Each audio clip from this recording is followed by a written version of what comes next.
Македонија мора да ги направи уставните измени за да го продолжи својот пат кон Европската Унија. Порача денеска еврокомесарката за проширување Марта Кос, презентирајќи ги извештаите за напредокот на земјите кандидатки за членство во ЕУ пред Комитетот за надворешни работи на Европскиот парламент АФЕТ. North Macedonia, as I have said, kept full alignment with the CFSP, and the technical work on the roadmaps and the action plan linked to Cluster 1 continued, but the country has not taken decisive steps to advance in the accession negotiations process over the last year. It has to amend the constitution according to the Council conclusions from 2022 to advance on its EU path. На Комитетот за надворешни работи на Европскиот парламент денеска не присуствуваше известувачот за Македонија Томас Вајц, а со тоа недостасуваше и презентација на извештајот за Македонија пред европарламентарците.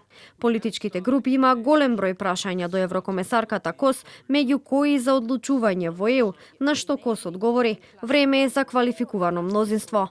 Кос порача дека во следниот период ќе се залага во процесот на преговори на земјите кандидатки само да стартува и завршува со едногласност. Од Брисел пак денеска порака испрати и шефицата за европската дипломатија Каја Калас, која порача дека проширувањето на Европската Унија е геополитичка потреба, а 2030 година е реална цел за ново проширување. Joining the European Union remains a fair, tough and merit-based process. But now new countries joining the European Union by 2030 is a realistic goal. The scorecards are largely positive for Albania, Moldova, Montenegro and Ukraine. The outlook is mixed for Serbia, North Macedonia, Kosovo, Bosnia-Herzegovina and Turkey, and negative for Georgia.